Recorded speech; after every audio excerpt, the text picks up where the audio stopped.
नमस्कार दोस्तों, मैं हूं शिवम पांडे और आपका स्वागत करता हूं आपके अपने चैनल ट्रिक पॉइंट में। दोस्तों, आज हम लोग बात करने वाले हैं भारत के गवर्नर जनरल और वायसराय के कार्यकाल के बारे में। ये वीडियो आपके लिए काफ़ी ज़्यादा महत्वपूर्ण होने वाला है क्योंकि सभी एग्जाम में यहाँ से प्रश्न पूछे जाते हैं। और जो कार्यकाल की डेट है ये लंबे समय तक याद नहीं होती, चाहे इंसान कितनी भी याद करने की कोशिश करे। तो अगर आप इस वीडियो को एक बार पूरा देख लेते हैं तो मैं पूरी गारंटी लेता हूँ कि आपको सभी डेट अच्छे से लंबे समय तक के लिए याद हो जाएगी। ठीक है, तो देरी ना करते हुए चलिए इस वीडियो को शुरू करते हैं। तो सबसे पहले हम लोग बात कर लेते हैं विलियम बेंटिक की। तो जो विलियम बेंटिक हैं वो भारत के गवर्नर जनरल बने 1833 में और ये 1835 तक रहे। तो याद करने के लिए यहाँ पर देखिए बेंटिक में आपको शब्द मिल जाएगा बेटिक। बेंटिक बेटिक यानी बिना टिक की बात हो रही है। तो जब भी हम लोग एग्जाम देने जाते हैं तो आपको पता है कि हमारे सामने 4 ऑप्शन होते हैं। 4 ऑप्शन में से हम लोग केवल एक ही ऑप्शन में टिक कर पाते हैं और जो 3 ऑप्शन होते हैं वो बिना टिक के होते हैं, है ना। मतलब कि सभी में हम लोग टिक नहीं कर सकते, केवल एक ही में टिक कर पाते हैं जो कि सही जवाब होता है। तो ये कह सकते हैं कि 3 ऑप्शन बिना टिक के होते हैं, है ना। बिना टिक फॉर बेंटिक और 3 ऑप्शन सभी में, मतलब ये कह सकते हैं कि जितने भी प्रश्न होते हैं सभी में 3 ऑप्शन बिना टिक के होते हैं, मतलब 3 बिना टिक के होते हैं सभी में। तो 3 से आपको याद हो जाएगा 33। ठीक है, तो आप ऐसे याद रखिएगा कि विलियम बेंटिक जो थे वो भारत के गवर्नर जनरल कब बने? 1833 में। या फिर बेंटिक को आप याद करने के लिए कर सकते हैं बैटिंग। और बैटिंग कैसे करते हैं? तो मैदान में टिक कर करते हैं। टिक कर मतलब टिक टिक कर बोल सकते हैं ना, कि टिक टिक कर खेलते हैं जिससे कि लंबी पारी खेलें। तो टिक टिक से आप याद रखिएगा 3 ठीक है, यानी 3। तो आपको ऐसे भी ये चीज़ याद हो जाएगी। साथ ही साथ मैं आपको बता दूं कि ये भारत के पहले गवर्नर जनरल होने से पहले ये बंगाल के अंतिम गवर्नर जनरल भी थे। यानी पहले बंगाल के गवर्नर जनरल थे ये 1828 में। तो 1828 से 1833 तक ये बंगाल के गवर्नर जनरल थे और फिर 1833 के बाद वो पूरे भारत के गवर्नर जनरल का पद हो गया। तो जाहिर सी बात है ये पूरे भारत के गवर्नर जनरल कब बने? 1833 में। तो आप चाहें तो वो वाली डेट भी याद रख सकते हैं, बंगाल के अंतिम गवर्नर जनरल वाली। तो वहाँ पर आपको याद करने के लिए, बेंटिक को याद करने के लिए कर लीजिए बैटिंग। और बैटिंग 2 हाथ से की जाती है, तो 2 हाथ में आपको याद हो जाएगा 2 और हाथ फॉर 8, यानी 2-8 अर्थात 1828। ठीक है, तो याद रखिएगा कि बंगाल के अंतिम गवर्नर जनरल के रूप में जो विलियम बेंटिक थे वो कब से कब तक थे? 1828 से 1833 तक, क्योंकि 1833 आपको डेट याद हो चुकी है। ठीक है, तो आगे बढ़ते हैं। इसके बाद हम लोग बात कर लेते हैं चार्ल्स मेटकॉफ की। तो जो चार्ल्स मेटकॉफ हैं वो भारत के गवर्नर जनरल बने 1835 में। तो यहाँ पर देखिए मेटकॉफ में आपको एक शब्द मिल जाएगा कफ। कफ शब्द लिखा हुआ है ना। और जब बात होती है कफ की तो हमेशा किसकी याद आती है? चाय की, क्योंकि चाय हम लोग कप में ही पीते हैं और चाय किससे बनती है? चाय पत्ती से। तो पत्ती से आपको याद हो जाएगा 35, 35। तो आप ऐसे याद रखिएगा कि चार्ल्स मेटकॉफ जो हैं वो भारत के गवर्नर जनरल कब बने? 1835 में बने। याद हो गया ना आसानी से। आगे बढ़ते हैं। इसके बाद हम लोग बात कर लेते हैं ऑकलैंड की। तो जो ऑकलैंड है वो भारत के गवर्नर जनरल बने 1836 में। तो यहाँ पर देखिए ऑकलैंड में स्टार्टिंग में आपको 3 शब्द मिल जाएगा ऑकल। याद करने के लिए कर लेते हैं आकाल। आकाल आपको पता है कि बारिश ना हो तो जो खेती होती है पूरी तरह से बर्बाद हो जाती है, मतलब खाने के लिए भी फसल ना हो तो बोला जाता है कि आकाल पड़ा हुआ है। तो जाहिर सी बात है अगर देश में आकाल पड़ जाएगा तो देश को काफ़ी ज़्यादा क्षति होगी, साथ ही साथ मानवता को भी, इंसान को भी क्षति होगी, है ना। देश को क्षति कैसे होगी?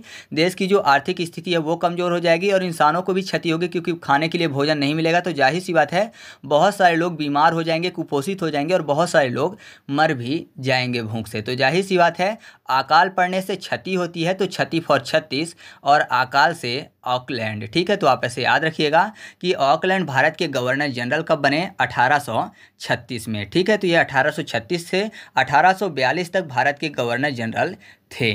इसके बाद बात करते हैं एलन की। तो जो एलन हैं वो भारत के गवर्नर जनरल बने 1842 में। ठीक है, तो यहाँ पर देखिए एलन को याद करने के लिए कर लेते हैं एलन। एलन में आपको एक शब्द मिल जाएगा एलियन। ठीक है, और यहाँ पर देखिए 1842 में आपको शब्द लिखा हुआ है 42 मिल जाएगा।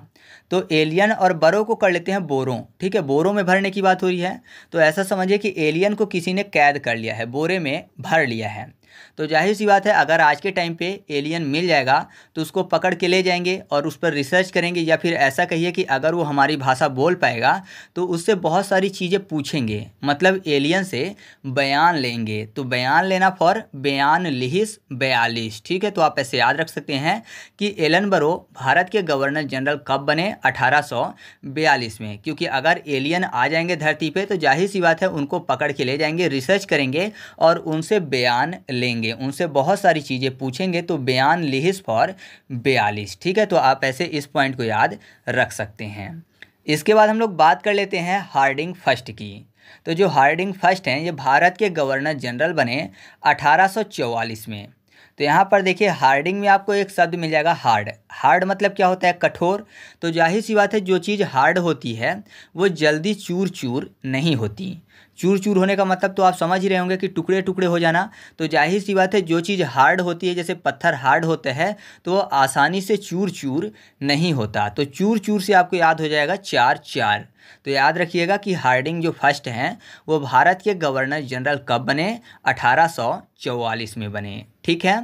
इसके बाद हम लोग बात कर लेते हैं डलहौजी की। तो जो डलहौजी हैं वो भारत के गवर्नर जनरल रहे 1848 से 1856 तक। तो यहाँ पर देखिए डलहौजी में आपको शब्द मिल जाएगा द लहूजी।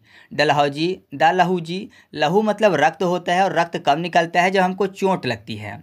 तो चोट में आपको एक शब्द मिल जाएगा चो और एट। चोट, चो और एट, चौ फॉर 4 और 8 मतलब 4-8 मतलब 48 हो जाएगा। तो आप ऐसे याद रखिएगा कि डलहौजी भारत के गवर्नर जनरल कब बने, 1848 में बने, ठीक है। और 1856 तक ये भारत के गवर्नर जनरल रहे। इसके बाद हम लोग बात कर लेते हैं कैनिंग की। तो जो कैनिंग थे वो भारत के गवर्नर जनरल बने 1856 में और 1858 तक ये भारत के गवर्नर जनरल रहे। आपको पता है कि 1856 में विद्रोह हुआ, जिसके कारण क्या हुआ, आगे चलकर जो कंपनी का शासन था वो समाप्त कर दिया गया और सीधे जो शासन भारत में किया जाने लगा वो किया जाने लगा इंग्लैंड के द्वारा, यानी जो इंग्लैंड का राजतंत्र था उसके द्वारा यहाँ पर शासन किया जाने लगा। तो जो गवर्नर जनरल था उस शब्द को हटाकर उसकी जगह पर वायसराय शब्द यहाँ से उपयोग किया जाने लगा। मतलब 1858 के बाद से जो गवर्नर जनरल शब्द है उसकी जगह पर वायसराय शब्द उपयोग किया जाने लगा। तो वायसराय के तौर पर जो कैनिंग थे वो 1858 से 1862 तक रहे, जबकि गवर्नर जनरल के तौर पर वो 1856 से 1858 तक रहे। तो कुल मिलाकर वो पद पर कब से रहे, तो 1856 से रहे। तो हम लोग ये डेट याद रखेंगे। लेकिन अगर आपसे पूछा जाता है कि जो कैनिंग है वो भारत के वायसराय कब बने, तो सही जवाब क्या होगा, 1858 होगा, ठीक है। तो ये चीज़ आप याद रखिएगा। इसको मैं आपको ट्रिक से याद नहीं करवाऊंगा, बल्कि 56 वाली डेट को आपको ट्रिक से याद करवाऊंगा। तो यहाँ पर देखिए कैनिंग में आपको शब्द मिल जाएगा कैन इंग, मतलब कैन शब्द लिखा हुआ है। कैन मतलब सकना, यानी ऐसा समझिए कि कोई भी व्यक्ति है जो कोई भी काम कर सकते हैं, ठीक है। कोई भी बोल रहा है कि आई कैन डू इट, यानी मतलब मैं कर सकता हूँ। तो जाहिर सी बात है कि अगर वो कर सकता है तो उसमें उस चीज़ को करने की हिम्मत है या फिर साहस है, या फिर ऐसा कहिए कि 56 इंच का सीना है, जिस कारण से वो बोल रहा है कि चाहे कितना भी कठिन काम हो मैं कर सकता हूँ, मैं ही कर सकता हूँ, ऐसा कुछ वो बोल रहा है। तो ऐसा कहने के लिए जाहिर सी बात है 56 इंच का सीना होना जरूरी है। तो 56 से आपको याद हो जाएगा 1856 और कैन से कैनिंग। तो आप ऐसे याद रखिएगा कि कैनिंग जो है वो भारत के गवर्नर जनरल कब बने, 1856 में बने। और कब तक थे ये, 1862 तक थे। लेकिन ये 1858 से वायसराय के रूप में जाने लगे। तो इस चीज़ को आप याद रखिएगा। इसके बाद हम लोग बात कर लेते हैं एल्गिन फर्स्ट की। तो जो एल्गिन फर्स्ट हैं ये भारत के वायसराय बने 1862 में। इसके बाद इनकी जल्द ही मृत्यु हो गई, जिस कारण से नेपियर और डेनिसन नाम के 2 व्यक्ति थे, उन्होंने आगे देखरेख की। लेकिन ये भारत के वायसराय कब बने थे, तो 1862 में बने थे। तो एल्गिन में आपको लास्ट में शब्द मिल जाएगा गन, ठीक है। गन शब्द लिखा हुआ है ना, और गन से गोलियां बरसाते हैं। बरसाना फॉर बरसात, यानी 62 शब्द आपको मिल जाएगा, बरसात 62। तो आप ऐसे याद रखिएगा कि एल्गिन फर्स्ट भारत के वायसराय कब बने, 1862 में बने, ठीक है। इसके बाद हम लोग बात कर लेते हैं जॉन लॉरेंस की, जो कि भारत के वायसराय बने 1864 में। तो यहाँ पर देखिए लॉरेंस में आपको शब्द मिल जाएगा लॉ रस। रस की बात हो रही है तो रस को याद करने के लिए गन्ने वाले रस की बात करते हैं। तो जो गन्ने का रस होता है उसको हम लोग क्या करते हैं, चूसते हैं। तो 64 फॉर 64 आपको याद हो जाएगा। तो आप ऐसे याद रखिएगा कि जॉन लॉरेंस भारत के वायसराय कब बने, 1864 में बने। और कब तक थे, तो ये 1869 तक थे, ठीक है। इसके बाद हम लोग बात कर लेते हैं मेयो की। तो जो मेयो है वो भारत के वायसराय बने 1869 में। तो तो इस पॉइंट को बहुत ही फनी तरीके से याद कर सकते हैं, क्योंकि म्याऊं में आपको शब्द मिल जाएगा म्याऊं, यानी म्याऊं कौन बोलती है? बिल्ली बोलती है ना। म्याऊं शब्द बिल्ली बोलती है, और जो बिल्ली होती है अगर आप ध्यान ना दें और आपके हाथ में खाना हो तो बिल्ली उस खाने को छीन कर भाग जाती है ना। बिल्ली खाने को छीन कर भाग जाती है, तो छीनने में आपको शब्द मिल जाएगा 6 और 9, छीन 6 9। तो आप ऐसे याद रखिएगा कि मेयो भारत के वायसराय कब बने? 1869 में बने, ठीक है। इसके बाद हम लोग बात कर लेते हैं नॉर्थ ब्रुक की। तो जो नॉर्थ ब्रुक हैं ये भारत के वायसराय बने 1872 में। तो यहाँ पर देखिए नॉर्थ ब्रुक में आपको शब्द मिल जाएगा बुक।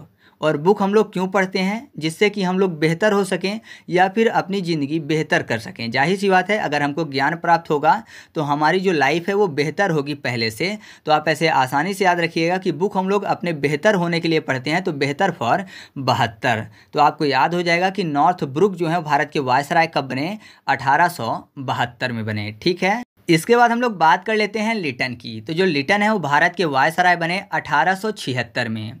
तो यहाँ पर देखिए लिटन में आपको एक शब्द मिल जाएगा लटन। लटन मतलब होता है बाल, ठीक है। ये भी ट्रिक काफ़ी ज़्यादा फनी होने वाली है, तो इसको आप केवल याद करने की दृष्टि से देखिएगा, आपको यहाँ पर बुरा मानने की ज़रूरत नहीं है, ठीक है। तो यहाँ पर देखिए लटन की बात हो रही है, लट मतलब बाल की बात हो रही है। और आपको पता है आज के टाइम पे फैशन का जो युग चल रहा है, तो जो गर्ल्स होती हैं वो अपने हेयर को बांध कर नहीं रखती, बल्कि अपने हेयर को खोल कर रखती हैं। फैशन के लिए अपने हेयर को खोल कर रखती हैं, या फिर ऐसा कहिए कि अपने बालों को छितरा कर रखती हैं, ना कि बांध कर रखती हैं। तो छितरा कर रखती हैं, छितराना फॉर 76। तो आप ऐसे याद रखिएगा कि लिटन भारत के वायसराय कब बने? 1876 में बने, ठीक है। इसके बाद हम लोग बात कर लेते हैं रिपन की। तो जो रिपन है वो भारत के वायसराय बने 1880 में। तो रिपन में आपको शब्द मिल जाएगा रिप, RIP। रिप का मतलब होता है रेस्ट इन पीस, मतलब आत्मा की शांति की बात हो रही है। तो जाहिर सी बात है अगर किसी की डेथ हो जाती है तो रिप शब्द लिखते हैं, और किनके लिए लिखते हैं? जो कि अच्छे लोग होते हैं। बुरे लोगों के लिए तो नॉर्मली कोई नहीं लिखता है, लेकिन जो अच्छे लोग होते हैं उनके लिए लिखते हैं कि रेस्ट इन पीस, यानी आत्मा को शांति मिले। तो किसके लिए लिखते हैं? केवल अच्छी लोग के लिए। तो अच्छी फॉर 80। तो आप ऐसे याद रखिएगा कि जो रिपन है वो भारत के वायसराय कब बने? 1880 में बने, ठीक है। इसके बाद हम लोग बात कर लेते हैं डफरिन की। तो जो डफरिन है वो भारत के वायसराय बने 1884 में। तो 84 को याद करने के लिए कर लेते हैं छोरा सी, यानी छोरी सी कर लेते हैं, ठीक है। छोरी को सी करने की बात, छोरी सी 84। तो छोरी को सी कर रहा है कोई, तो जाहिर सी बात है अगर कोई पढ़ता नहीं है, छोरी को सी करता है तो वो कैसा है? डफर है ना। अगर कोई छोरी को सी करता है, पढ़ाई में ध्यान नहीं देता, तो 1 नंबर का डफर है, डफर फॉर डफरिन। तो आप ऐसे याद रखिएगा कि डफरिन भारत के वायसराय कब बने? 1884 में बने। जाहिर सी बात है कि इस ट्रिक को अगर डफरिन देख रहे होते तो वो अभी सदमे में होते, लेकिन कोई बात नहीं, हम लोगों ने इसको याद कर लिया है, आपको भी लंबे समय तक याद रहेगा, ठीक है। तो चलिए आगे बढ़ते हैं। इसके बाद हम लोग बात कर लेते हैं लैंसडाउन की। जो लैंसडाउन है ये भारत के वायसराय बने 1888 में। तो यहाँ पर देखिए लैंसडाउन की बात हो रही है, तो आप थोड़ा सा स्क्रीन पर देखिए। मान लीजिए कोई भी व्यक्ति है जिसको कम दिखाई देता है, ठीक है, तो लेंस लगा के रखते हैं आँखों में। तो जाहिर सी बात है आँखों की जो पुतलियाँ हैं वो 0 की तरह दिखती हैं दोनों आँखों की, और अगर उसी में लेंस लगा दिया जाए और लेंस जो है वो डाउन हो जाए, ठीक है, लेंस जो है डाउन हो जाए, तो जाहिर सी बात है लेंस अगर पुतलियों से निकल के डाउन हो जाए तो कैसा दिखने लगेगा? फिर 8 की तरह दिखने लगेगा, है ना। लेंस जो है नीचे पुतलियों से अगर जुड़ के डाउन की तरह हो जाए तो जाहिर सी बात है दोनों 8 की तरह दिखने लगेंगे। 8 मतलब 88। तो आप ऐसे याद रखिएगा कि जो लेंस डाउन है वो भारत के वायसराय कब बने? 1888 में बने, ठीक है। किसी ने लेंस लगाया हुआ था क्योंकि कम दिखता था, लेकिन लेंस क्या हुआ? डाउन हो गया, मतलब नीचे हो गया, तो जाहिर सी बात है वो 8 की तरह दिखेगा। इसके बाद हम लोग बात कर लेते हैं एल्गिन द्वितीय की, जो कि भारत के वायसराय बने 1894 में। तो एल्गिन को याद करने के यहाँ पर कर लेते हैं एलियन, ठीक है, और द्वितीय मतलब 2 की बात, एलियन और 2, तो 2 को कर लेते हैं 2 पैर। और एलियन की बात तो आपको पता है, कुछ टाइम पहले एक डांस आया था एलियन वाला डांस, मुझे याद नहीं है लेकिन मैंने देखा था, इसलिए मैं आपको यहाँ पर बता रहा हूँ।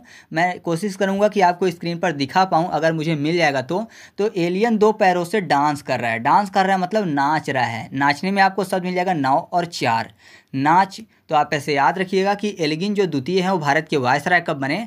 1894 में बने, ठीक है। इसके बाद हम लोग बात कर लेते हैं करजन की। जो करजन है वो भारत के वायसराय बने 1899 में। तो करजन में आपको शब्द मिल जाएगा कार। कर्जन, कार, और यहाँ पर 99 में आपको शब्द मिल जाएगा नौ नौ। याद करने के लिए कर लेते हैं नैनो। नैनो क्या होती है? कार होती है, तो नैनो कार होती है, कार फॉर कर्जन, और नैनो में आपको शब्द मिल जाएगा नौ। तो आप ऐसे याद रखिएगा कि कर्जन भारत के वायसराय कब बने? 1899 में बने। अब बताइए कि आपको ऐसी ट्रिक कभी भूलने वाली है? नहीं ना? तो अगर आपको वीडियो अच्छी लगी है तो वीडियो को लाइक जरूर कर दीजिएगा, ठीक है। तो चलिए हम लोग आगे बढ़ते हैं। इसके बाद हम लोग बात कर लेते हैं मिंटो सेकेंड की। तो जो मिंटो सेकेंड है वो भारत के वायसराय बने 1905 में। अच्छा, मिंटो फर्स्ट नाम नहीं आया। मिंटो फर्स्ट में आपको बता दूं कि ये बंगाल के गवर्नर जनरल थे, 1807 में बने थे, ठीक है। तो ध्यान दीजिएगा, यहाँ पर दोनों को याद करवा देता हूँ, क्योंकि 1807 में मिंटो फर्स्ट जो थे वो बंगाल के गवर्नर जनरल थे, जबकि 1905 में जो मिंटो सेकेंड हैं वो भारत के वायसराय हैं, ठीक है। मिंटो सेकेंड भारत के वायसराय और मिंटो फर्स्ट बंगाल के गवर्नर जनरल। तो मिंटो में आपको एक शब्द मिल जाएगा मीट, ठीक है। मीट की बात हो रही है, मीट मतलब मांस होता है, तो जाहिर सी बात है बहुत सारे लोग मीट खाते हैं, मतलब मीट का क्या करते हैं? पहले सेवन करते हैं, ठीक है। मतलब सबसे पहले मीट को क्या किया जाता है? सेवन किया जाता है। सेवन करना मतलब खाना होता है, तो सेवन करते हैं सबसे पहले। तो फर्स्ट मीट फर्स्ट सेवन मतलब 7, अर्थात 1807। और फिर उसके बाद क्या होता है? वो मीट उनको पच जाता है, ठीक है। मीट जो होता है सेवन करने के बाद उनको फिर पच जाता है। पहले वो क्या करते हैं? खाते हैं, और दूसरी स्थिति क्या होती है? उनको वह पच जाता है। तो पचने में आपको 5 शब्द मिल जाएगा, और दूसरी स्थिति में पचता है क्योंकि पहले सेवन करेंगे तब वो पचेगा। अगर सेवन ही नहीं करेंगे तो क्या पचेगा? तो जाहिर सी बात है कि बाद में पचता है, मतलब पहले खाते हैं। तो फर्स्ट जो मिंटो हैं वो बंगाल के गवर्नर जनरल थे, तो सेवन में थे, तो सेवन मतलब 1807। और सेकंड वाले जो हैं वो भारत के वायसराय हैं, तो पच जाता है मीट, पचना फॉर 5 यानी 1905। तो आप ऐसे याद रखिएगा कि मिंटो सेकेंड भारत के वायसराय कब बने? 1905 में बने। और साथ ही साथ आपको बंगाल के गवर्नर जनरल मिंटो फर्स्ट भी याद हो चुके हैं, ठीक है। इसके बाद हम लोग बात कर लेते हैं हार्डिंग सेकेंड की। जो हार्डिंग सेकेंड है वो भारत के वायसराय बने 1910 में। यहाँ पर देखिए हार्डिंग में आपको एक शब्द मिल जाएगा हार दी, यानी हार जाने की बात हो रही है। अगर बात करें महाभारत के टाइम की, तो आपको पता है उस टाइम पे क्या खेला गया था? चौसा खेला गया था पांडवों के द्वारा, जिसमें पांडव अपना सब कुछ हार गए थे और खुद को भी हार गए थे। मतलब वो हार इस हद तक गए थे कि वो दास बन गए थे, किसके? कौरवों के। तो हार दी थी उन्होंने अपने सब कुछ, अपने परिवार, अपनी संपत्ति और अपने खुद को। तो क्या बन गए थे? दास बन गए थे, दास फॉर 10 और हार फॉर हार्डिंग। तो आप ऐसे याद रखिएगा कि हार्डिंग सेकेंड भारत के वायसराय कब बने? 1910 में बने। इससे पहले हम लोगों ने हार्डिंग फर्स्ट भी याद किया था, जिसमें मैंने आपको बताया था कि हार्ड चीज़ें आसानी से चूर चूर नहीं होती। चूर चूर मतलब चार चार, अर्थात 1844 में हार्डिंग फर्स्ट जो थे वो भारत के गवर्नर जनरल बने थे, ठीक है। तो हार्डिंग सेकेंड जो है वो भारत के वायसराय कब बने? 1910 में बने, ठीक है। इसके बाद हम लोग बात कर लेते हैं चेम्सफोर्ड की। तो जो चेम्सफोर्ड है वो भारत के वायसराय बने 1916 में। तो यहाँ पर देखिए फोर्ड को याद करने के लिए कर लेते हैं फोर्ट। फोर्ट मतलब किला, और किलों में राजा महाराजा लोग रहते हैं, तो जाहिर सी बात है कि उनके पास सोना चांदी की कमी नहीं होती। तो सोना फॉर 16 आपको याद हो जाएगा। तो आप ऐसे याद रखिएगा कि चेम्सफोर्ड भारत के वायसराय कब बने? 1916 में बने, ठीक है। इसके बाद हम लोग बात कर लेते हैं रीडिंग की। तो जो रीडिंग है वो भारत के वायसराय बने 1921 में। तो रीडिंग को याद करने के लिए कर लेते हैं रिडीम। रिडीम की बात हो रही है, जैसे मान लीजिए किसी को कोई कूपन मिला और वो उसको रिडीम कर रहा है, ठीक है। तो ऑनलाइन अगर कूपन मिले तो जाहिर सी बात है, मान लीजिए कोई बड़ा प्राइज मिलने वाला हो, ठीक है, बहुत सारे प्राइज हों, उनमें से कोई बड़ा प्राइज होगा, तो जाहिर सी बात है अगर आप रिडीम करने की कोशिश करेंगे तो आप भगवान से दुआ करेंगे कि आपको सबसे बड़ा वाला प्राइज मिले, है ना। मान लीजिए सबको प्राइज मिलने वाला है और आपको भी कूपन रिडीम करने का मौका मिला है, तो आप दुआ करेंगे कि सबसे बड़ा वाला प्राइज आपको मिले जब आप कूपन रिडीम कर रहे हैं। तो दुआ करेंगे, दुआ में आपको शब्द मिल जाएगा दू और वन। दुआ, दू और वन मतलब 21। तो आप ऐसे याद रखिएगा कि रीडिंग भारत के वायसराय कब बने? 1921 में बने। या फिर ऐसा कह सकते हैं कि एक ईस से दुआ करते हैं, तो एक ईस पर आपको याद हो जाएगा 21, 21। तो आप ऐसे भी याद रख सकते हैं। इसके बाद हम लोग बात कर लेते हैं इरविन की। तो इरविन भारत के वायसराय बने 1926 में। तो यहाँ पर देखिए इरविन में आपको शब्द मिल जाएगा विन। विन मतलब जीत होती है, तो जाहिर सी बात है छवि उसकी ही प्रसिद्ध होती है जिसकी जीत होती है। हारने वाले के बारे में कोई भी बात नहीं करता कि वो हार गया है या फिर किस प्रकार से हारा या फिर उसने कितने प्रयास किए, लेकिन जो जीतता है हमेशा छवि उसकी ही अच्छी होती है। ये चीज़ आपको भी पता है, तो आप ऐसे याद रखिएगा कि विन करने वालों की ही छवि अच्छी बनती है। तो छवि फॉर 26 मतलब 1926। तो आप ऐसे याद रखिएगा कि इरविन भारत के वायसराय कब बने, 1926 में बने। इसके बाद हम लोग बात कर लेते हैं विलिंगटन की। तो विलिंगटन भारत के वायसराय बने 1931 में। तो यहाँ पर देखिए विलिंगटन में आपको एक शब्द मिल जाएगा विलिंगटन।